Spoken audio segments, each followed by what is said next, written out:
Before we start today's podcast, we'll tell you about the Oxford Exxon Highway 6 West in Oxford. Go get a lunch special today. It's Brunswick Stew. It's $4.99, 2 sides of bread, 32-ounce drink. Pick up some ribs for dinner tonight, wet or dry. Call ahead or just stop by on your way out of town or into town for the weekend. Also, remember the Stadium Cups from the Pavilion and soon from Swayze Field.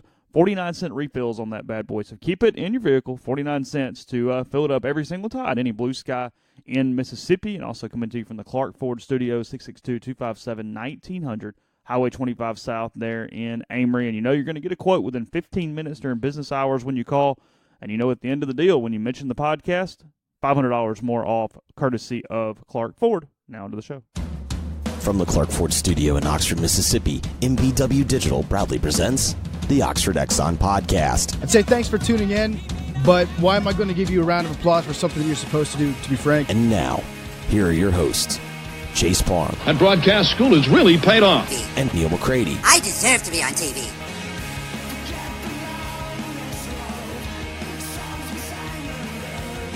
Welcome to this Friday edition of the Oxford Exxon Podcast. Chase Parham and McCready, Clark Ford Studio this morning, back together after a little bit of a jumbled show yesterday. Hope you've enjoyed it. A lot of good stuff from Russell, and then just talk to Jeffrey as we do every single Thursday. Also a lot on rebelgrove.com from the basketball commentary after their win over Texas A&M on Wednesday night. I did a baseball mailbag with a lot of different kind of questions in it yesterday as well. There's recruiting on the site, so there's tons. Go check it out, rebelgrove.com. We do have a website. We'd appreciate you subscribing to said website.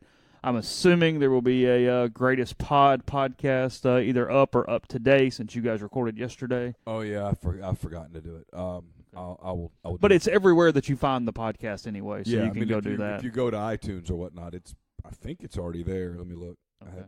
I haven't looked. Jay and I were just in discussion about other things yesterday, and yeah, it's up. An hour and 14 minutes. It's a little longer than you guys normally go. Right around hour 3, 4 usually, somewhere in there. So. Yeah, we went all over the place. Got a little sidetracked before you started the show.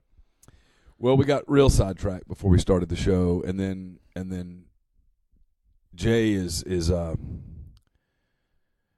probably have the same bug. I'm beginning to pick up. Has the video bug. You're starting to get the video bug. I'm starting to get the video bug. Jay has had the video bug before you got the video bug. Uh-huh. And so we were scheduled to tape at 1:30 yesterday. And at about 1:10, he sends me a text. He goes, "Hey, you want to do this video thing like I did with the other day on his site, auburnsports.com. If you're an Auburn fan listening, you should subscribe." And I was like, "Yeah, sure." And I told him, I said, "Man, I don't have the lighting or any of the stuff that you have." And so anyway, that was the deal. Yeah, it was revelatory of just how much work we'll have to do. I told Jay, and I'll tell you, since it affects you more than it affects Jay, I've got to figure out what I need to do in here, because really this is the only room in our house that I can use for this at this point in my life. I'm probably not too far away from having an entire upstairs that I could do whatever the hell I want with it, but I'm not there today with what I could do with this room to make it more studio quality. Yeah, the lighting is bad in here. I spent a couple hours the last 2 days teaching myself how to use a couple different video platforms for essentially video chats. I'm going to start those probably on Sunday. We'll do some baseball chats, probably using Twitch for that, by the way. It's something that typically is a gamer deal, but there's media members starting to use it. It's a really good format for this, so if you have a Twitch account, you can follow me there. It's at Chase Parham, or if you don't, it's free. Just sign up. It's not costing you anything except for like 2 minutes of your time. But anyway, I've looked around a little bit, and it's a little more user-friendly than Facebook or YouTube. And then you can also just immediately publish to YouTube as well for an after, obviously, archive of it. So, I don't know. Yeah, I've been playing with it a little bit because Neil and I have talked about this for a while. Just standard video of players and coaches, you guys don't watch them ever. You guys do watch if it's A, us, or B, interaction. Those are the two things that have done well from a video standpoint. So just playing with it a little bit. I mean, we're not starting video podcast tomorrow or anything. This is going to be a slow burn a little bit, if you will. But getting into it, figuring it out, kind of. I've never been one. Frankly, I've been a little intimidated by it, so I've never really been one to know a ton about it. And I've tried to teach myself. YouTube has been quite the resource in people on Twitch and people using some different broadcast systems to teach you how to do it. So it's been fairly interesting. I'll give people some numbers.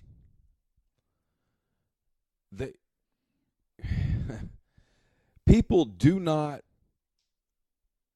with basketball especially, they view Kermit Davis after wins. Oh, huge win-loss difference now, just to start. Just based off these numbers right here. Are you just on the YouTube account? Yeah. Which is, these aren't going to be 100% accurate, but they're close. Billy Kennedy, the Texas A&M coach, who if I had been a total smartass, I would have asked him, "Are you okay? Is your pulse working right now?" Because dude was comatose doing the. Is it one of those deals where that's how bad he is with his disorder now? I think so. It's just, he's had that for 7 years now. And I think it's starting to really debilitate him. I think it's gotten bad. Yeah. He did not look well Wednesday night. And diagnosed with Parkinson's in 2011, I think. Yeah.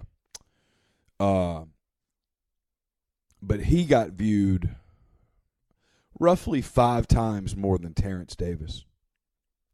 The A&M coach. The A&M coach did. Kermit got viewed almost twice as much as Billy Kennedy.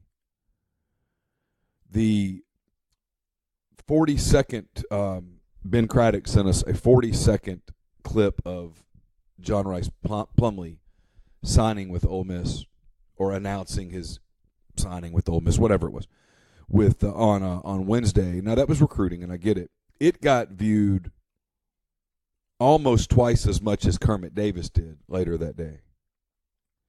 And it's a couple of things. It's original content. It's recruiting on signing day. There's several elements to that. But, yes, it's video in just a native form without interaction it's being nice to call it secondary content at this point on our sites. Yeah, we do it. It doesn't take any work, and there are people that want it. But it doesn't. It just doesn't get. It's not worth a tremendous investment, is the bottom line, for those of you who care about this. And actually, I find that people do care about this. They find this interesting, so I share it. Lazy video has gone the way of photo galleries. Yeah. 10 years ago, it was, we got to get these photos. We got to get these photos. We got to get these photos. Yeah. No one ever mentions a photo anymore. Well, no, and so I've had people ask me, because there's still a handful of people that love photos, and they'll say, "Why don't you guys do photos?" I'll tell you why. I'd be happy to tell you why. It's cost, benefit. For me to get the equipment that is necessary to do a quality photo gallery. Now, Jay and I disagree on this, because Jay still does them, in large part, if Jay's being totally honest, because Jay has the equipment and really enjoys taking photos. But he'll admit this to you. You don't get anything out of it. No one subscribes to his site for photos. He also likes, especially in basketball, the access that being a photographer brings because he's on the court by the coaches. And I'm with him on that. It's almost more of a not a ploy, but a strategy to get where he is in the arena. There's absolutely no doubt about it. That if you told him you had to wear earplugs, for example, he would say, I'm good, I'll go sit on press row. When you're down there, you do see a different game. You do hear a different game when you can get close to the benches and get a feel for what the different coaches do, as opposed to where we are. I can't hear a word. I can judge body language. I mean, I can certainly see more where I'm sitting than I could if I were watching on television. Well, yeah, of course. Yeah. But in the arena is better than not in the arena. Yeah. I mean, you can watch during timeouts. You can see body language. You can watch the bench while the action's going on the other end. Like, for example, I'm pretty positive I know if you told Kermit Davis that he could kick one person off the island, I think I know who it would be. If it was the first season of Survivor, you know where his vote's going? Yeah. Okay. I know who would be sent home. There's no doubt in my mind. Big Brother, he's leaving the house. He's gone. Yeah. He would not get a rose. Yeah. But yeah, I mean, but one of the things we talked about on Greatest Pod in the South, and I'll put that up on the site. I should have done that this morning. I slipped my mind. Is we talked about covering road games. in football. This doesn't really apply to baseball. Baseball, you get a level of access that, which is good. I think it's great that you get the access in baseball that you don't get in the other sports. But in football, after a road game, I used Auburn as the analogy, so I'll use it again. Let's say, Chase, that Ole Miss plays at Auburn next season and ESPN decides to put it at 8 o'clock at night. Okay. Sure. Game's ending at 11:45.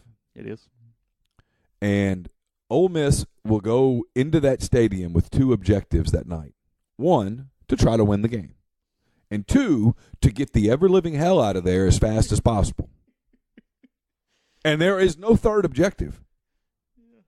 And so once objective one has either been reached success or failure, objective two kicks in all of its glory.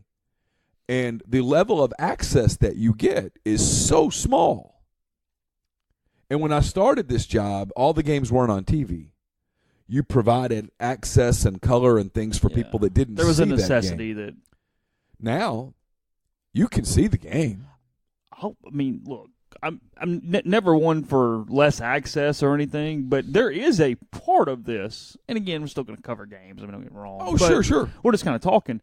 There's a level of how good the broadcasts are now where being at the game in the press box is a hindrance because I don't hear the TV broadcast unless I've got it on ESPN3 with headphones in. Right. So when guys are hurt and you've got Aaron Andrews or whomever down on the sidelines going, well, here's what the medical tent guy said and all this stuff, you guys are telling us on Twitter most of the time. I have no clue what's going on. I mean, I can get my binoculars when the TV's not showing it and tell you on Twitter or the message board, hey, this guy's in the tent, this guy's leaving, this guy's over here, Matt Corral's picking up a football, all this crap. Right. But there's a lot of times where I'm waiting on you to tell me what's going on because you're watching on TV and I'm stuck in a big box with a bunch of quiet people. The example I gave was last season at LSU where ESPN did put the game at 8:18 at night. Mm-hmm. And it ended around midnight. And I walked out of Tiger Stadium at 1-something in the morning. I got back to my hotel at 3 or 2, went to bed at 3, got up and drove back and had work to do when I got back. And I remember thinking on that drive, so I spent several $100s to get what? I got Matt Luke, several minutes of Matt Luke. I got Wesley McGriff, Phil Longo decided not to talk that night. We got, if I recall correctly, Jordan Tamu and Sanogo. And Mohamed Sanogo. Yeah. And so we got, if you did the math, I got Matt Luke, and then I got about 5 minutes of video of other people. Most of it was cliche. Most of it said nothing. Got to get back to work. Got to go to practice. Haven't lost our confidence. Blah, blah, blah, blah, blah. I'm not making fun of the kids. It just is what it is. And I remember thinking, there's in no other field would anyone say that was cost benefit. No. If you were like looking at my brother's jobs, if you were an insurance adjuster and you spent a weekend and however many hundreds of dollars just to basically do a meeting that you could have done over Skype, was it worth it? Of course not. If you're in computer programming, would you fly all the way out to Stanford like my brother does to fix something that could have been fixed from his home? Well, of course not. It's a waste of money. And so you do have to start thinking, people go, well, you're not in business. Well, you kind of are.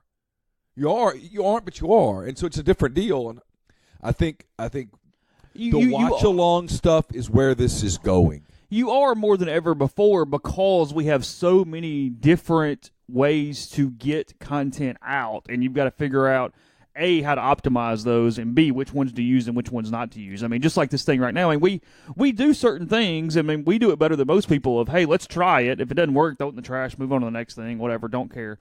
And that's just where this thing is going. The next thing is going is, okay, let's find a way to get more interaction with video.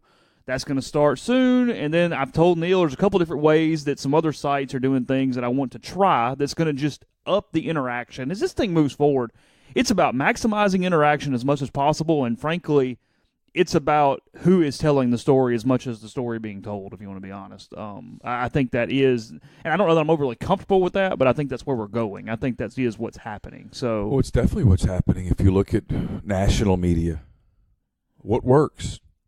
Listen, there's a reason that I don't like it and I don't watch it, but there's a reason that Stephen A. Smith is on the screen for 2 hours a day. Paul Feinbaum. There's a reason that Paul. I mean, God Almighty! But hey, he's got to. Somebody's watching. Somebody's watching. They're getting numbers. A lot of watching. They're getting numbers that indicate that it works. Yeah. And he sits there and just talks into a camera for, 4 hours? 3 or 4 hours. Stephen A. Smith does that because, and Skip Bayless is still employed for those reasons. It must work. Or the analytics tell them it's going to work. I think it does work. It does, especially on ESPN and that kind of stuff. It does multiple things. A, people watch it.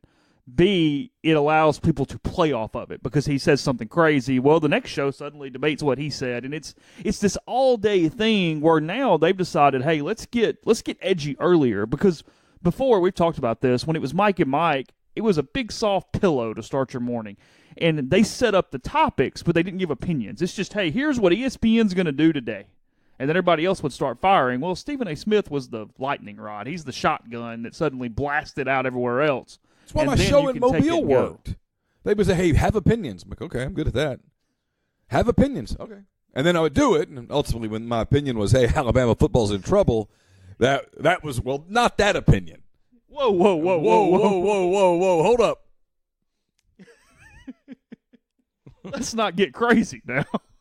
But, I mean, that's the deal. I mean, but you're right. He says, Stephen A. Smith says, I think the Lakers should abandon Anthony Davis and go after Kawhi Leonard, and that creates another debate on another show. Yeah, around the horn later in the day. Here we go. Here's Stephen A. Smith. Now let's debate what he said. It's television. Yeah. It's content. Keeps you from flicking the channel, too. Absolutely. Just part of it. Because you've got to figure out a way to, hey, when that show's over, how are we going to lead them into the next show?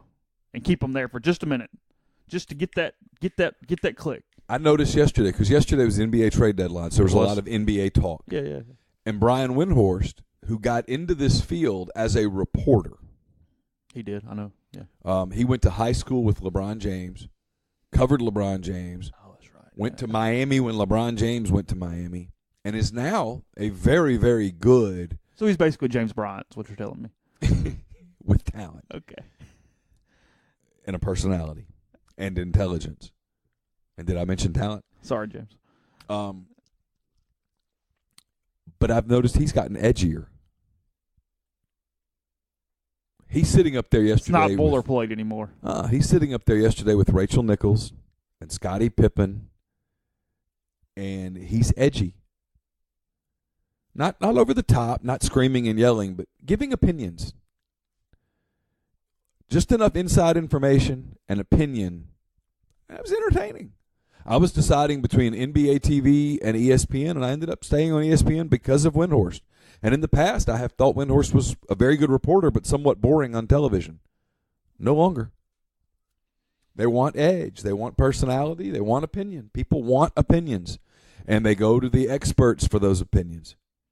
They want to hear Kevin Durant go off on his rant, and then what they want to hear is all the experts give their opinions on that rant. For the guy who doesn't watch NBA, not to stay on NBA for any time whatsoever, he becomes more of a crybaby to me by the day. Yes. I get more annoyed by him not giving two craps by the day. Yes. To the point, if I was just picking a team, I would avoid whatever team he's on. Yes. It's strange. He's killing his image. Oh, it's just killing it. It is. There are a lot of really good marketers in the NBA from a player standpoint. Whatever's on the other end, that's Kevin Durant. Oh yeah, there's several guys that really get it, and he's not one. Oh, jeez. The flip in image between Russell Westbrook and Kevin Durant over the last 3 years. I follow the Thunder on a daily basis. I would not have been able to predict this. People now generally like Russell Westbrook. He has his personality. He's got his clothes. His Instagram's full of his kids. Well, there's a fine line. He's figured out the way to go from annoying to eccentric. Yeah, exactly. It's still weird as hell, Yeah. but it sort of works now, where before it was a turnoff. Now it's just kind of, laugh at the guy and move on. And last night, he was the first player in NBA history to go 8 straight triple-doubles. 8 in a row. 8 in a row. And they're winning. Now, they're not championship caliber winning, but they're winning. They're going to go to the playoffs. It's not nothing. They're going to be probably the 3 seed in the West, and they're good. And Russell Westbrook's turned it into an MVP and a max contract and multiple clothing deals and stuff like that, and everybody likes him. And meanwhile, Kevin Durant's over there. He's won a couple of titles, and he's sulking because no one gives him the credit for it. And it's a terrible look. Oh, dude. I mean, the New York Knicks, we're going to get off the NBA. We're talking about media stuff. This is interesting to me. The New York Knicks trade Kristaps Porzingis to Dallas to create 2 max salary spots. And every NBA insider, many of whom are based in New York, immediately report that the Knicks did it to create room for Kevin Durant. It stands to reason that national reporters and guys who cover the Warriors would at that point say, so Kevin, there's a report that says this, your thoughts. At which point, a savvy media person would say, look, I play for the Warriors. We're in the middle of a season. We're trying to win a championship. My focus is on cliches. My focus is on trying to help the Warriors win another championship. I just want to get into the gym each day and get better and help this team. The West is really good. We're going to have our hands full, blah, blah, blah, blah, blah. We got a long way to go. I can't think about anything after the season because it would take my focus away from what's on this season, and my goal this season is to win a 3rd straight championship. Now, does that answer the question? Of course not. Does it keep the debate going? Sure, but it does stop people from saying he won't address the media. Instead, he goes 9 days where he refuses to talk to media, and then when he gets him up there and people say, so how come you haven't talked? Yeah. He loses his mind, and then no one even asked him about the Knicks. He brought the Knicks up. Well, look at there. As we get in to tell you about scripted jewelry, it pops up on the bottom of my screen. Someone in Amory, Mississippi's bought an Abigail bracelet. Hope they used the coupon code Rebels10 REVELS10 at scriptedjewelry.com. Gets you 10% off, and you can be able to customize the great jewelry, the great gifts for that special someone in your life with writing a special message, fingerprints, and much more. Check out the website. That's the best thing you can do to see all the different options, see the great turnaround times, the items handcrafted to order, and how quickly they help you make it exactly what you want. So again, that's Rebels10 REBELS10 for 10% off, and that's scriptedjewelry.com. Guest joined us earlier this week on the Patterson and Earhart hotline. Patterson and Earhart, attorneys at law, specialize in personal injury law and real estate law, but theirs is a general practice that can handle any of your legal needs. When you contact Patterson and Earhart, you speak to one of the partners in the firm, and that's who will handle your case, not some paralegal at a faceless corporate firm. If Patterson and Earhart can't help you, they'll refer you to someone who can. John Calvin Patterson and Wes Earhart are Ole Miss guys. They're local guys. And when you call them, you're going to get one of them on the phone within the same day, guaranteed. So whether you've been injured in a car wreck or have other legal issues, give them a call, 662-526-1992, or check out their website, pelaws.com. Your initial consultation is free. We're also brought to you by Home 2 Suites Oxford. Just a reminder, Home 2 Suites Oxford's brand new. It's fantastic. It's conveniently located 1 mile just off the Old Taylor Road exit. Follow them on all the social media. Give them a call if you are looking for a place to make your home base for the Ole Miss football season. I keep saying season tickets. It's basically season reservations are available to be made if you'll just call them. They have a little bit of availability left for double-decker weekend at the end of April. So if you're coming up for double-decker, you need a place to stay, that would be a perfect spot. You'd be really close. You actually could walk it from there. It certainly would be a quick little drive. They have some availability for some of the Ole Miss baseball weekends as well. So check them out, Home 2 Suites Oxford. We've been telling you about Pinnacle Trust for a while. You can view their annual economic forecast that was held January the 29th. I have put the link to that at the top of rebelgrove.com. You can also go to pintrust.com, PINN trust.com. Goldman Sachs economist John Tousley spoke, as did the Pinnacle investment team. They talked about a bunch of topics, from geopolitical risk to tariff negotiations, Federal Reserve, and all sorts of stuff. So pintrust.com, PINN trust.com. Podcast also brought to you by the Westin Jackson. Gather at Estelle tonight. Be a perfect. It's Friday. It's 8:29 in the morning, and I'm kind of ready for happy hour already. Sip on a creative craft cocktail. Enjoy their curated wine list. It's open for breakfast, lunch, dinner, and Sunday brunch. Chef Caden's mission is to connect guests with the community through local partnerships, so gather at Estelle tonight. Podcast is brought to you by Visit Oxford. Visit oxfordms.com/events to see all the things going on in town this weekend. The Oxford Film Festival continues through February 10th. It's 12 to 9 p.m. every day at various locations. You can see all those locations at visitoxfordms.com. The annual Francis McEwen Library Show today from 10 a.m. to 8 p.m. at the Public Library. Elizabeth Weissman is with Renegade Women in Film and TV today from 12 to 1 at Off Square Books. And you've got the Oxford Food Tours, those starting February 9th. 12 to 3 for more details. Check that out. I've seen some pretty neat stuff going on with those Oxford food tours. So plenty of stuff throughout the weekend. Again, visit oxfordms.com/events for more. Jeffrey and I talked about this for just a second yesterday. You and I did not.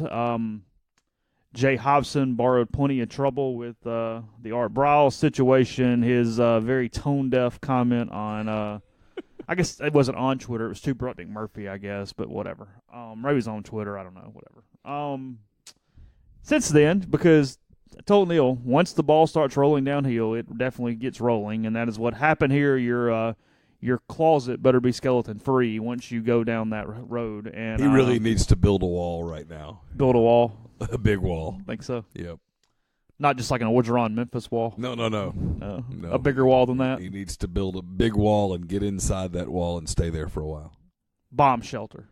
That would work as well. Like those doomsdays from like the 50s or whenever it was when they wanted to build some provisions, the fallout shelters. Put some provisions in there and just hide for a little while. Not like milk and bread provisions, like snow. Yeah, canned goods, non-perishable items. Yeah, he needs to take a time out. So I'm reading from Nicole Auerbach from The Athletic. It says, let's see. The Briles engagement's not the first time. I'm kind of skipping around. The Briles engagement's not the first time Hopson and his staff acted unilaterally in an attempt to bring someone with a problematic past to campus without informing the school's leadership. Last month, according to two people with direct knowledge of the matter, Hopson and his staff tried to add junior college transfer Charles West, who had previously been accused of raping two women at knife point at his home in separate incidents in 2015. The people were not authorized to speak about the situation publicly because of the sensitivity of the subject. The sexual assault cases against West fell apart after both women were, quote, having a hard time testifying in front of the attacker and declined to testify in a trial, Dallas District Attorney, whatever, said. The criminal cases were downgraded to aggravated assault with a deadly weapon. Prosecutors and West agreed to plea deals in each case on July 25, 2016. In both, West pleaded guilty but received deferred probation. According to two people, he admitted that at least he did something sexual with a weapon in his hand. Yeah, agreed to plea deals in both cases. Okay. So I mean, you can argue the practicality of plea deals versus going to trial, but nonetheless, there was some assumed guilt. Okay. In the case, you know what I mean? Like some people plea down because of chance. I'm just playing devil's advocate, playing the whole thing out.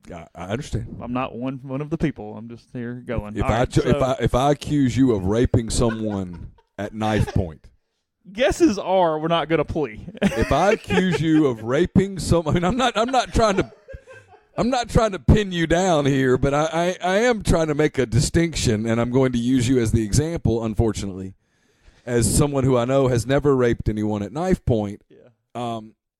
If I accused you of raping someone at knife point and you did not do anything involving a weapon and you did not force yourself on a woman, it was consensual and there was no weapon in your hand, you would not plea. No, my first meeting when I hired Steve Faris Esquire would not be to go, hey, let's plea this bad boy down to some sort of level 3 misdemeanor. Thank you. All right. What I was doing was giving one sentence where if someone else down the road goes, well, but, it solved the well, but. I just had to go there. I'm sorry to interrupt. Okay, and you're all good. All right, so I'm kind of finished here. This is the point. But anyway, here's the interesting part, too. According to 2 people with knowledge of the matter, whatever, Hopson did not notify Southern Miss of West's past. West signed in early January and expected to enroll in classes beginning January 24th. West was on campus in January looking for housing while waiting to be admitted to the school, those people said. It wasn't until someone in the athletic department found the news article detailing the cases that West's background was brought to light. Then West's application was denied by the admissions office. You have the floor. It's not survivable. No. He won't be He's here in gone. August. He won't coach this season. Let's see. West played running back at Garden City Community College for 2 seasons. It really begs questions of Garden City. He was an All-American. Sure. Southern Miss was his only Division I offer. Yeah, you think? Fair enough. I mean, I'm not picking on you, but yeah. You have a plethora of options laying out there for You him. can't offer that person. He pled some degree of guilt to raping women Hopson, at using knife the point. Bryles quote, deserves a second chance because he personally committed no crime, is my favorite part of that whole deal. Oh, I'm not. I'm not. Art Bryles. Hopson did not run the Bryles interview by the university officials before speaking to him. Art Bryles is not hireable on a college campus after what he did at Baylor. If you don't believe that, you need to go take. Here's what you need to do. Take 2 hours of your day. Go read about the Baylor case. Really read about the Baylor case. And then just, I don't know what you need to do. Probably pour something really stiff and try to get it out of your head so that you can enjoy your weekend. It was abhorrent what they did at Baylor and what they tried to do at Baylor. Art Bryles knew that he had football players on his active roster who almost certainly gang raped a woman. And he did nothing but try to cover up their crime. Yeah. That's the bare bones of it. The entire Baylor situation has never come out, will probably never come out. In large part because a couple of people at ESPN have integrity. Human integrity. But it's a horrible story. And I don't know what in God's name Jay Hopson was thinking. But with this running back right here, you can't bring someone to a college campus. I mean, look, there's no justification. I'm not doing that. My question, though, is Hopson's tenure's been fine. Why even go out on any limb for any reason, period? I don't know. He obviously believed. Look, Art Bryles. It wouldn't be right, even if it's some dude on his last leg at his employer, but that would at least give me some sense of, oh, he's throwing a Hail Mary here. Art Bryles is 2 things: a creep and a hell of an offensive coach. Yeah. And maybe this is Jay Hopson wanting to take advantage of Art Bryles' offensive skills, bring him in there with some offensive players, and lay waste to the conference that they play in and turn it in. I don't know what he was thinking. It is. But you know this. Not all coaches are this way, but a lot of coaches are this way. They have no idea what's going on in the world. They are in their bubble. You know what I mean? Oh, absolutely. I mean, they don't read the news. They're not on Twitter. They don't pay attention. They're not on Facebook. They're not on anything. They couldn't tell you sometimes what their own kids are doing. They sure don't know what's happening in the world or how people are reacting to things. But man, you used the right word, tone deaf. That's as nice as you can be about it, but totally tone deaf. But in this case, you're trying to slip a kid through. Hey, let's slip this kid in. He can really help us. You have to at least go to your administration and say, okay, there's this kid. Here's his deal. It's going to come out. We believe he has been rehabbed. We don't believe he would ever do this again. But. Well, look, here's the part to both this, and this is common sense. You knew that it was scummy and had no chance of going through, or you would have told people, period. Yeah. When you try to cover it up and get it done because you try to get it to the point where the administration goes, well, God dang, you've already gone this far. I'll give you an example where this was done kind of correctly. This could be a weird Friday for you. When Houston Nutt decided that he wanted to bring in Jeremiah Masoli, he called a handful of people. He even called me. I think he even used my name, which had to hurt. Let me tell you about what happened at Oregon. So it was kind of I know you guys are going to want to talk to him. That's cool. He's going to take questions about it. What we'd really love to do is have one press conference where we talk about it and then sort of make it off limits. Is that cool? Yeah, it's cool. Where you could research. And Jeremiah Masoli didn't do anything like what these people are accused of. I mean, his deal was more self-stupidity than anything else. But if you're going to do this, you've got to, from a PR standpoint, you've got to get out in front of it. You can't try to sneak it through. That's the worst. I don't think Jay survives this. No, I mean, just no way. If he does, it's only because there aren't enough people who care about Southern Miss. That's what's so dumb about this is you're ruining your career over something that had no chance of happening. That's fair. You've done a good job as a head coach. Yeah. At Alcorn, you became one and won a little to get the Southern job, and then you get the Southern job, and it's going all right. Yeah, it's okay. Stay for a while. What's he making there, $1 million? Enough. And yeah. I mean, that's the thing. I mean, it's a Hail Mary that is turning into destruction. 2 Hail Marys. Well, fair. 1st and 10 at your own. You got away with the first one because nobody knew it. Yeah, 1st and 10 at your own 27. Nobody cared about in the a game that no one's watching that doesn't matter. I mean, you hit the point a second ago. It's Southern Miss. Everybody kind of went, whatever. Nobody's paying attention. Well, they got like 16, 17 fans. I mean, come on. We used that joke with the Rams last week, right? Yeah. Southern Miss now. Well, the Rams lost the Super Bowl. Nobody cared. See, was it the LA Times that apologized for their headline after the Super Bowl? I didn't see it. Yeah, I think so. I hadn't seen it. I didn't look at anything, but I think I did notice that.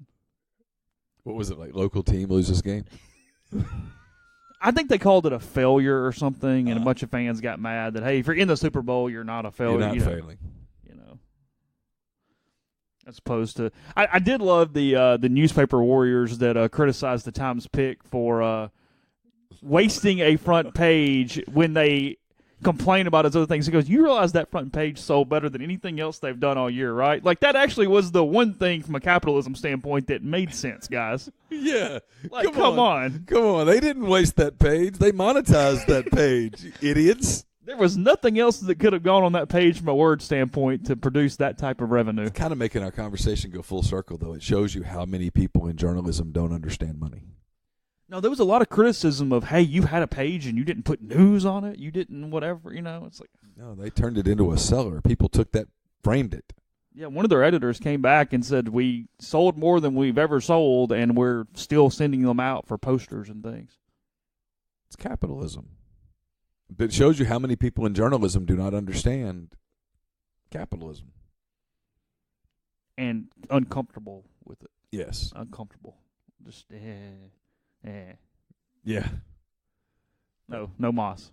It explains why a lot of papers are going out of business. It does. And the papers that are doing well, like the New York Times is doing well.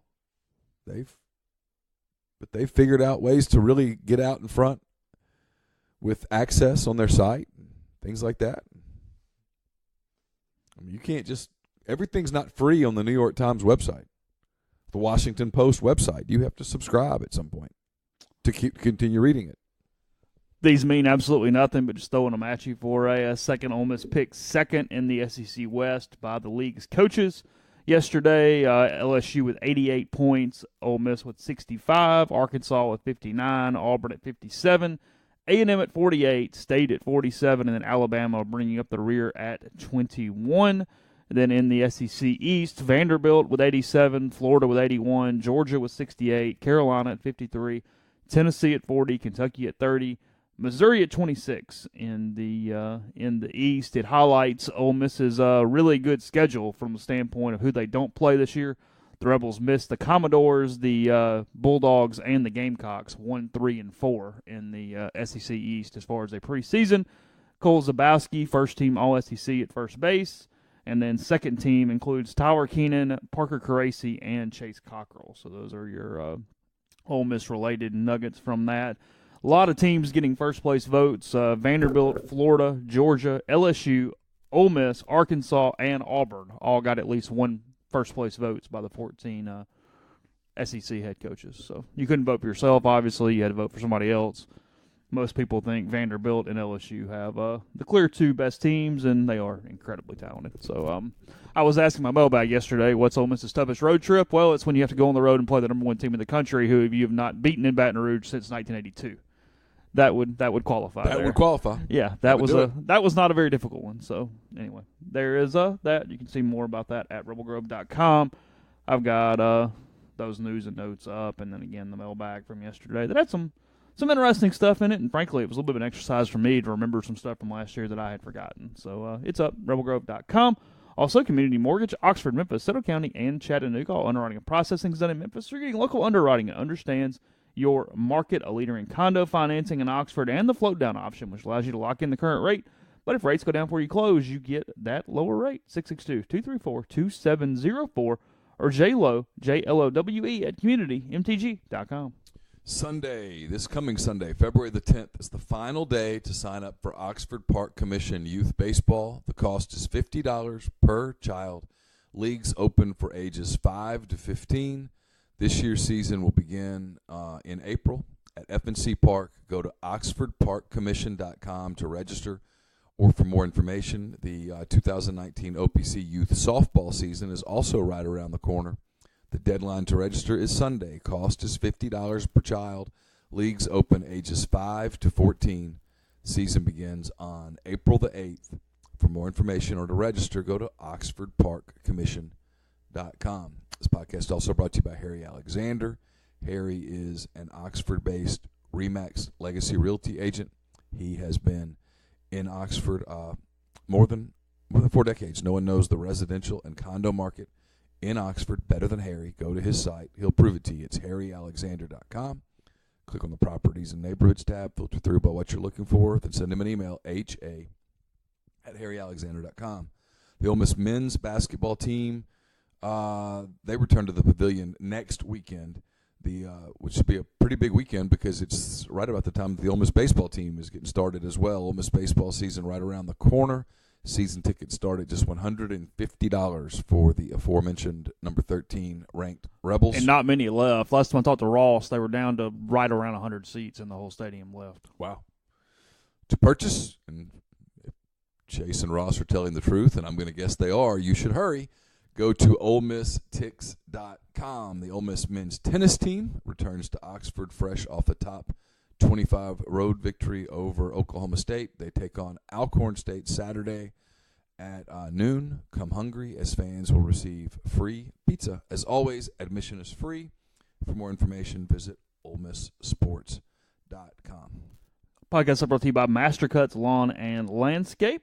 Everything from custom playgrounds to entertain your kids to just getting those contracts signed for 2019 for weed eating, edging, and regular mowing and maintenance. Also, plenty of flower beds, planting trees and different things. They're doing that for me right now as well, and much more. Mastercuts will take care of you. So get a free quote with them, 662-607-7773, or info@gomastercuts.com. You can go to the website at mastercutslawn.com. Yeah, Ole Miss baseball starts a week from this afternoon. I think 4 o'clock is the first pitch on Friday against Wright State, and then it's 2 noon games. It wasn't this Friday. Be a little chilly today. Whew. Out at the old ball yard. And, noon on Saturday and Sunday next week. So you might get some decent weather for that one. Wouldn't be overly shocked by that. I'm going down to look, see if he said about the tickets. This was on February 1st, so it's been a week ago exactly, and they had sold, where's my number?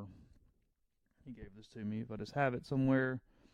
They had sold 6,883 season tickets, and they had 165 left as of last Friday. Pretty sure all premium seating had been sold out, if not really, really close. The previous school record for season tickets sold was about 6,500, so they've broken that because they've added the rooftop seating or whatever they're calling that thing down the right field line and whatnot. So record there. Always a lot of Mike Bianco conversation and angst. It's one of the reasons his job is very, very, very, very safe. Is 6,883 season tickets. Capitalism. There's a little bit part of that as we have the theme of today's show, I guess, as we move forward. I can remember a day when Ole Miss did not have 6,500 baseball season tickets. No, I mean that's part of what I'm writing about for Monday, doing some Swayze Field stuff, and it's been a difference.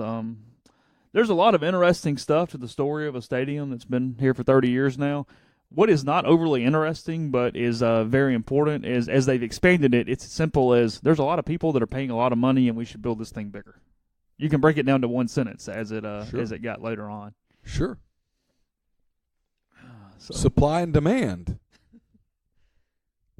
It is crazy, though, in baseball. I mean, Kentucky is building a $40 million baseball stadium. Kentucky. Look, you can rip the SEC all you want, and I like to rip it sometimes. Mike Slive and the SEC network was a game changer. It's a game changer. And so now when you're going to play these baseball games on the SEC network, which is national television, your university does not want to look like some dilapidated small-time operation when those games are being played. Is that fair? Yeah, sure. Maybe you're a parent of a prospective student, and games are on TV, and you look at it, and you're like, I don't want to send my kid to blank state or the University of blank. Look at that place. It's a dump. Athletics are the front. They shouldn't be. It's the front door, though. They shouldn't be. I'll grant you that. But they are. But they are. It's the front door to the whole place. Yes. That is absolutely crazy, but it is what it is. Well, yeah, you look around the SEC right now from a baseball standpoint because it's that next sport that, Ole Miss is they're in the black. They make money as a program now. Ole Miss baseball does. It pays for itself. It's a beautiful facility. It's a lovely place to go to a game. And you look around the SEC, you've either got the powerhouse stadiums, the A&M, the State, the LSU, the South Carolina, the Arkansas, the Ole Miss. Maybe I'm forgetting one, but whatever. That's a big list. Yeah, those are the minor league big AAA stadiums. Yeah, South Carolina Stadium is very nice. Arkansas Stadium is very nice. LSU Stadium is very nice. Mississippi State has built a beautiful facility. It has, yes. Yeah, and A&M. That's the other one. And A&M, yeah. And then you've got the new ones. Alabama throws tons of money in a remodel of Sewell Thomas. It's not as nice, but they did a good job on the remodel. Florida is building a gorgeous ballpark that meets kind of its needs. They don't need as much, but it is what it is. Don't build a 15,000-seat stadium if you're not going to put 3,000 people in it. It's like I thought with the pavilion. It goes, hey, why didn't they put 14,000 seats in it? Well, you didn't need 14,000 seats. Because you'd never fill it up. You need smaller and you need premium areas. That's what you need in new arenas. The only parks that are falling behind in the SEC, and we're talking about 14 schools, Missouri, which throws in the towel and doesn't care, frankly. From a facility standpoint, I've talked to Gabe about this, it just isn't worth it. It's not worth putting the money into. They know that's going to be a place where they just lag behind and fail. It is what it is. Yeah. They can have good teams, but they're never going to have the big environment. Right. Tennessee, stadium's terrible. I don't know if they've tried to remodel it or not, no clue, but that's a bad park. That's it. Auburn has got a really quaint, nice park that when it was built was, this is really neat and huge and great. Now it's like 9th in the league, 10th. Yeah. It's fine. But it's still okay. It's quaint. I like it. Yeah. It's a neat park. It was in that because I'm getting into eras as I'm writing this Swayze Field thing. It was in that era where, they kind of did the Green Monster and they did like kind of a Camden Yards feel to it. And it was a real copycat on a much smaller level at Plainsman. And it's just outdated now is all it is to it. But there's no reason to do anything crazy. And then Vanderbilt's done as much as humanly possible given the fact that they're landlocked into a one-block area and they have what they have. Yeah. They have maximized it. There's nothing they can do. No. They're downtown. It's urban. Yeah. And they are, so. Brad Cressy hit a ball over that wall at Auburn one time. That damn thing hadn't landed. I promise Brad you. Cressy. Brad Cressy. Yeah. When that ball got over the wall, it was still very much on a jet pattern. I still think the farthest one I saw was Kent Mathis for Alabama hit the ball up in or over that huge oak tree in left field at Swayze. Oh, He hit it into the parking lot up by the band hall, the education building, whatever the crap it was back there at the point. When you give that one up, you just tip your hat. Yeah, Ole Miss got hammered that day. And Brett Buckfitch gave it up, and he just kind of looked over his shoulder, almost kind of admired it, like, well, okay, hey, that's because he could hit him a little himself. Yeah, and that ball went it went through or over the tree and bounced up into that parking lot behind all those terraces. So in a left good field. 470. He hit that ball. I watched Pedro Alvarez hit a ball just right of the batter's eye up on the hill, kind of back in those tennis courts right there. I had quite the crush on Pedro Alvarez. Yeah, those are two of the ones that I've seen that stick out in my head. I've seen some balls in the tennis courts and right, obviously. Yeah, which takes a pole. I mean, that's Alvarez. That Alvarez, the one he hit in Oxford, I remember seeing it. It was whew. From a jarring because I'm falling asleep standpoint. I was in the Metrodome in 2007 when they played that tournament up there, and it was freezing because I've told the story. They were doing the major tournament during the day, so it was Ole Miss. It was supposed to be Ole Miss, Citadel, Arkansas, and Minnesota, but Citadel couldn't get there because of the snow. So Ole Miss played Arkansas on Friday night, played a doubleheader against Minnesota on Saturday, and then Minnesota played a doubleheader against Arkansas on Sunday to give everybody their games. And they wouldn't turn the heat on in the Metrodome because there wasn't enough people in attendance. They had a rule where it was so many people they had to have to turn the heater on. So we're freezing. I mean, we're in jackets and everything, even though you're in a dome, and there's kids sleeping everywhere because they're running a D2, D3 NAI tournament in the middle of the night once we're done and just playing baseball 24 hours a day. And it's the 7th or 8th inning in that second game against Minnesota. Everybody's kind of asleep. And Andrew Clark, a kid that ended up transferring to Louisville from Indiana originally, big-time recruit, hit a ball into the very top deck at the Metrodome off some kid from Minnesota. And, like, he hit it, and everybody kind of, like, stood up like, whoa, that's different. But went up over the bags, up over everything, and up into that top deck at the Metrodome. So, yeah, Mike was so pissed that day. They lost to Minnesota the first day, and he benched the entire starting lineup for Game 2. Just put everybody on the bench. Played all the freshmen the next day. I walked down there, and I don't remember what I asked him, but I asked kind of a stupid question, and he kind of jumped me. And then after the second game, he thanked me for coming all the way to Minnesota and apologized. It's like, Mike, I mean, I'm here. I mean, let's keep this whatever. I'm not the reason your team sucked today. Yeah. I did not go 0 for 4 with 3 strikeouts. I'm seeing this take. I've never been told this even. Maybe you have. We talk about this movie all the time. So Barrett Solis starts a thread on Twitter this morning. What's your most controversial movie take? And Aaron Suttles replies to it. And he says, I don't care how deep the third baseman was playing, Jake Taylor never could have bunted for a single on those bum knees at the end of Major League. It's true. That's fair. Craig Stevenson, another media member, he comes back and he goes, the Indians also bat out of order. I did not know this. Oh. Bottom of the 7th, Taylor in the 2-hole.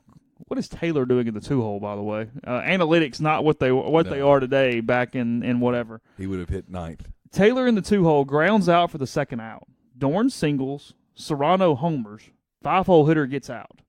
Bottom of the 8th, Indians go 1, 2, 3, 6, 7, 8. Bottom 9, 9-hole hitter should lead off, but Hayes, the 1-hole, bats with 2 outs and singles. That's a good point. I've never picked up on that. Never caught that. It's the approach at the movie. Just entertain me. I'll give you some license. I'm good. You're okay? Yeah. You don't care if they bat out of order? No. But you could have easily fixed it is what bothers me about it. Don't you have like a sports consultant on the sets of these to just go, hey, let's not make an egregious error here? You would think, but if you told me that the people who made that movie have never watched a baseball game, I would buy it.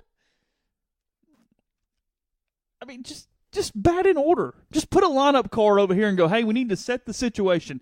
Like, go from the back. Figure out how you want the 9th inning to play out, and I'll work backwards for you. Right. And I'll get you there. Right. We'll figure it out. You probably could make several $100,000 doing that crap. Probably could. And that would be the way to do it, is how do you want it to end? Yeah, and then I'll figure the rest out. And we'll go back and play with it. And if you need to give me some plot points in the 4th inning or the 6th inning, that's fine too. Just let me know. I'll script your game. Ralph Russo, AP writer, says his movie take is Forrest Gump is trash. It's a different take. Yeah, I don't. No, you have to understand what Forrest Gump is. It's a history lesson. It is. It's a history lesson. I mean, now, was Forrest Gump ever going to end up with her? Of course not. I think there was some license there. Yeah, it was a lot of literary license there, but that's okay. It made you feel good, right? You walked out of there and you felt good. Forrest was going to be okay. He had little Forrest, and he had all of his money. All of his money. And he'd gotten to marry Jenny, and I mean, spoiler alert. And and it was good. I mean, you walked out of the theater a little emotional, but you were good because you knew Forrest was okay. That ditzy girl I went to high school with that was so mad when we told her Titanic sank before she saw the movie. I'm not going to use her name just in case, but there was like 5 of us that gave her looks like, huh? You didn't know? I haven't seen the movie yet. Well, thanks. Good. Well, you see, once upon a time, in an ocean not so far away. She did. She was so mad. Ruined the movie. Lincoln got shot? Yeah. Did that Lincoln movie go all the way to that point? Where did that movie end? It was a good movie. I don't remember how it ended, though. Which movie? Lincoln. It was just called Lincoln. I don't know that I've ever seen it. Really? Really? Yeah, it's good. I've read a lot of Lincoln. Came out a few years ago. I don't know that I ever saw Lincoln. Really? Yeah. I'm quite sure that I didn't. Yeah, just called Lincoln, 2012. Steven Spielberg movie. Oh, yeah, I remember that. No, I never saw it. Was it good? Daniel Day-Lewis, Sally Field, Joseph Gordon-Levitt, James Spader, Tommy Lee Jones. Huh. Budget of $65 million. Box office at $275.3. Wow. I had no idea. Really?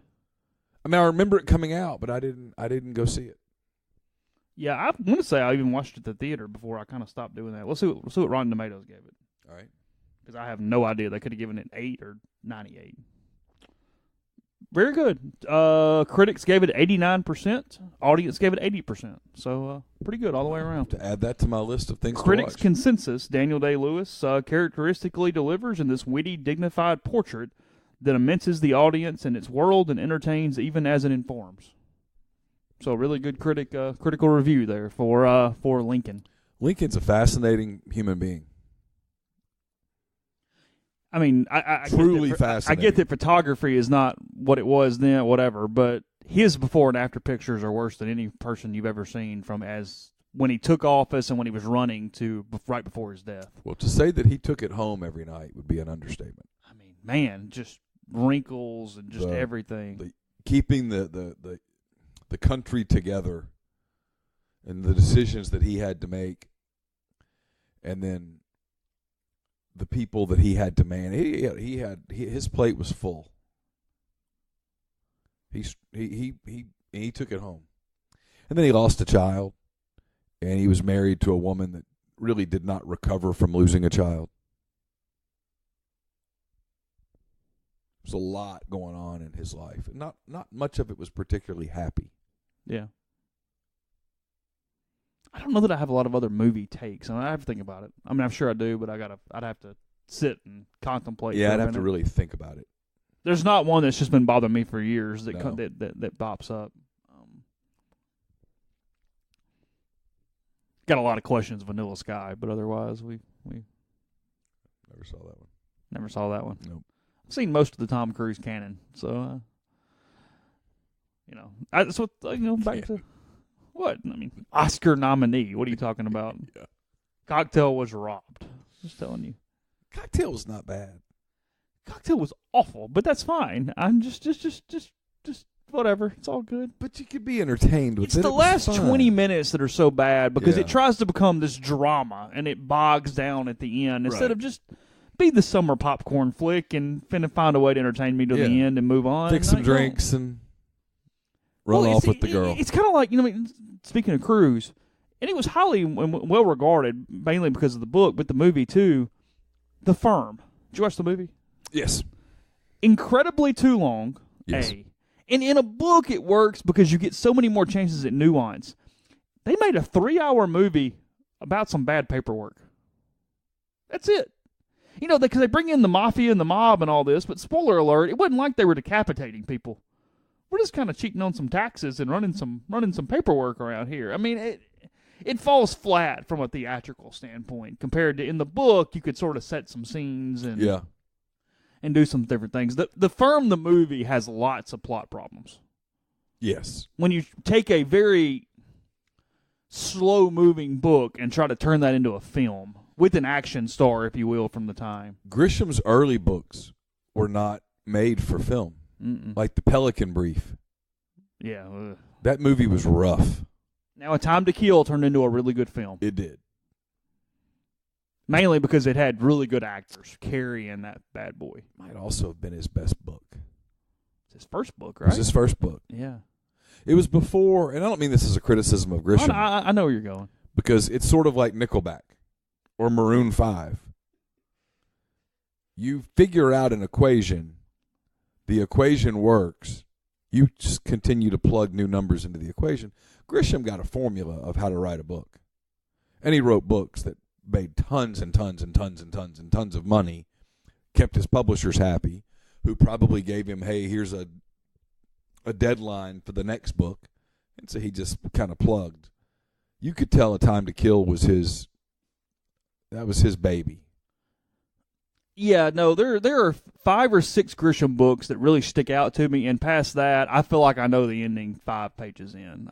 It's the rom-com that stars the 2 main actor and actress where, hey, they're getting together at the end of this movie. And I'm not criticizing that. That's like when people said, well, I can't believe they put Maroon 5 in the Super Bowl. I'm like, really? Why not? Give me how much money Maroon 5 makes? Are they great? No, of course not. Are they artistically great? Of course not. Does every teenager and college kid in the country know who they are? Yeah, sure.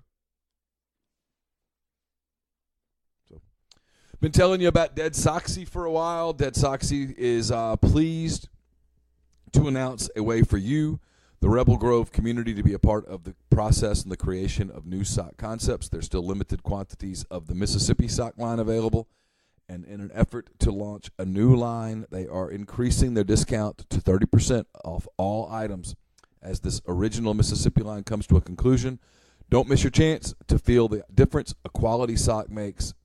Additionally, there's going to be some new concept pictures forthcoming. They really want your honest feedback and input as to what resonates with you. So if you've ordered a pair or a couple pairs, now's the time to round that out with the 30% off. If you haven't tried it, this would be a great opportunity to give it a shot. DeadSoxy.com. Enter the code RebelGrove at checkout for 30% off all items at checkout. Podcast also brought to you by John Edwards of Regency Travel Incorporated in Memphis. Give John a call. He's part of Virtuoso. It's a worldwide network of travel partners. Allows John to supply his clients with added values, unique benefits that are simply not available to other travelers. You call him. You give him a budget, give him some parameters. He'll give you options that you'd never find on your own, and you don't have to live in or near Memphis to take advantage of his services. 901-494-3387, or send him an email, jedwards@regencytravel.net. First-time clients can save $50 off their first booked trip just by telling John you heard about Regency Travel on the podcast. And we're brought to you by Oxford University Bank, OUB, locally owned and operated right here in Oxford.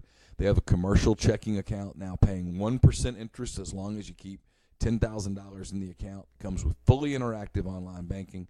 You no longer have to go to the bank every day to deposit checks and whatnot.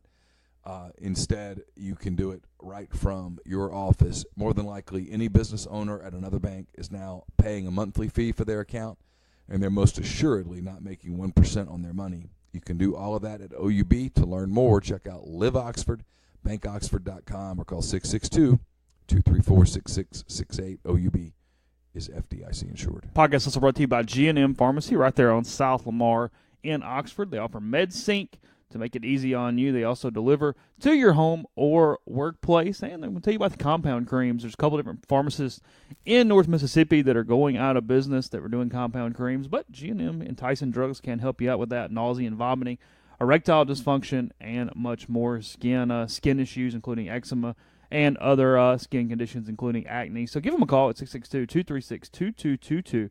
See all the different ways that they can help you with that. Also, just move your medications over. They care about you. They're quick. I told you I did not call ahead or anything. Went straight in, handed it to them. I was out in 23 minutes the last time I did that. Happened to look at my watch. Also, if you're already a G&M customer, vote them in the Best of Oxford competition. You can do that at oxfordeagle.com/Best of Oxford. Again, 662-236-2222. Let's see. Basketball tomorrow against the reeling Georgia Bulldogs. Got to win. It's really that simple at this point. Doesn't have to be pretty. Just got to win. How'd Schuler look on that foot the other night? We talked about it after the game before that. How was he on Wednesday? Had some moments where he didn't look good, but they say it's getting better. He does look more explosive to me. They've managed it from a practice standpoint pretty well, I think. They've been smart. Does conditioning stay okay? It's okay. It's probably not as good as he wants it to be, but you can't have your cake and eat it too as it pertains to that, you know. You can't get the running in that you need to be conditioned and protect the foot at the same time. You got to balance it out. And they've done an okay job. He's fine. He's a young, athletic kid in really good shape. He's not dying out there. He's probably not in as good of shape as he'd like to be in. I had looked up classic movies and errors from a continuity standpoint. Okay. I don't know that I knew this one. Now, I have not sat and watched this movie all the way through since I was probably a kid. In The Wizard of Oz, Dorothy's hair changes lengths noticeably throughout the film. I guess they did reshoots and different things, and her pigtails go from above shoulders to way below shoulders. Depending on the scene of the movie. It says other notable errors include Dorothy losing her ruby slippers for black shoes during one shot. Now, you'd think we could figure that one out and not let that one happen. That's a problem. The hair might have been difficult to control. Yeah, because they didn't have some of the ways then that we can manage those things now. Characters switching positions with no regards to prior placement, and a chandelier candles that magically relight themselves during scenes. But that could be part of the whole mystical nature of the deal. My last Top Gun note for you Tom Cruise note for you. In Top Gun, after he and Kelly McGillis have their scene or whatever where they get intimate, they come back and he's like showered and he sees her in the elevator and she's wearing a cap. And that was because it was a reshoot and she'd already started the next movie and her hair was a different color and a different length, so they had to put a cap and stuff on her to do the reshoot because she couldn't show her hair. Yeah, here, look at it. How about that? Trivia for the day. That's a pretty hot scene in Top Gun. It was Berlin, right? Yeah. The sound serenading them right there. Yeah. It's kind of in your days. Yeah. Oh, absolutely. That's all. Absolutely. I mean, everybody plays volleyball shirtless with blue jeans on. I mean, even with blue deltas, I don't know that I'd go out there with the beach volleyball. I can't remember the last time that I didn't play volleyball with blue jeans and not wearing a shirt. Just can't remember. Okay. And Ray-Bans, of course. Of course. Got to have the Ray-Bans. Yes. And then you immediately go from that to putting the bomber jacket on. Yeah, of course. Even though you're in Miramar. And it's hotter than hell. You would think. Yeah. Yeah. Got to have the bomber jacket, though. Got to look cool. Got to look the part. You're going to get a chance to wear those corduroys as it gets 25, 30, 35 degrees here in the next the low tonight's in the mid-20s. Is it really? Yeah. Yeah, it was yesterday, for those who do not live in Mississippi or live in some climate other than us that are listening, because we have them everywhere.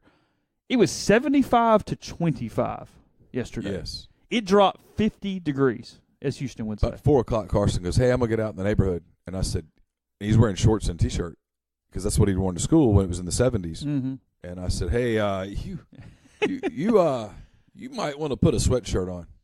He's like, "Dad, it's hot outside." I'm like, "It is, but there's this front blowing through, big fella, and in just a little while, you're going to wish you had that sweatshirt on. We've been kind of closed up in the house all week after Carly Ann's tonsil sinus thing, and yesterday, just to get out, because she still can't have really solid food for the most part, or at least anything crunchy, took her to Sonic to get a milkshake and whatever, just to sort of basically put her in the car for a minute.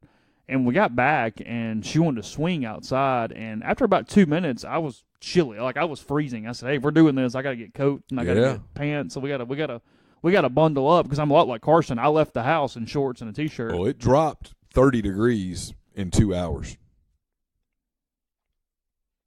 Real bad. And then that front blew through, and it was really cold on the back side of the front. 90 seconds here as we close. This alternative football league, any shot of working to any extent? It's difficult for me to imagine. I've seen some people who know more about it than I do say it has a real good shot. Got a partnership with the NFL. Yeah, that helps. Not even trying to compete with anything. No. Testing some rules. Yeah. Geographically tried to put some players you might care about. Yeah. Here's the problem.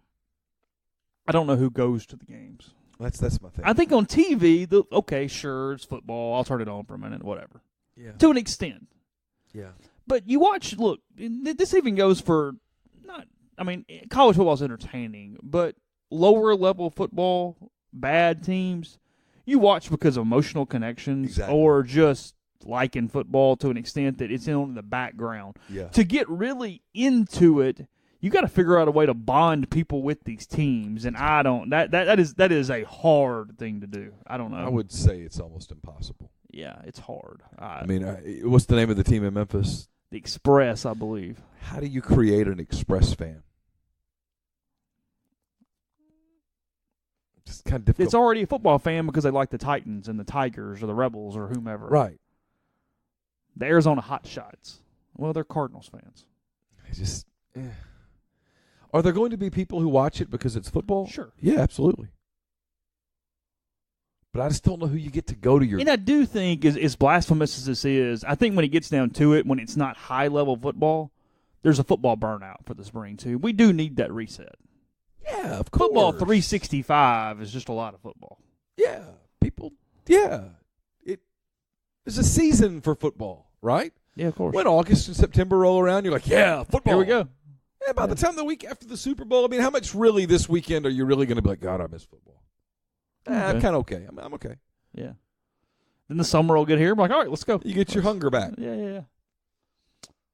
All right. After you've had 2 steak dinners at 10 o'clock that night, you really don't want another steak dinner. No. And it's not if you love steak dinner, go 2 months without a steak dinner and you're ready for one. Yeah. It's that deal. I just think there's a cycle, and the spring belongs to basketball and baseball, and the summer belongs to baseball, and then football arrives and you're ready for it. I just still think that's kind of how we're conditioned. Yeah. Check RebelGrove.com. Plenty of coverage, including things going on this weekend and into next week as everything gets going here soon. Not far away from spring football beginning as well, much to Mr. McCready's delight. Oh, you love it too.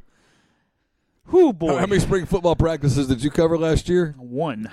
Yeah. One. I'm not 100%. Yeah. Did they have a game? I'm not sure I covered the game. You didn't cover the game. You had baseball. Yeah, I hate that. Yeah. All right. So let's don't pin that one on me, big boy. That schedule's really tight. I think I got to get over to Sweat. I just can't quite pull that off. Don't pin that on me. Yeah. All right. Check RebelGrove.com. Talk to you on Monday.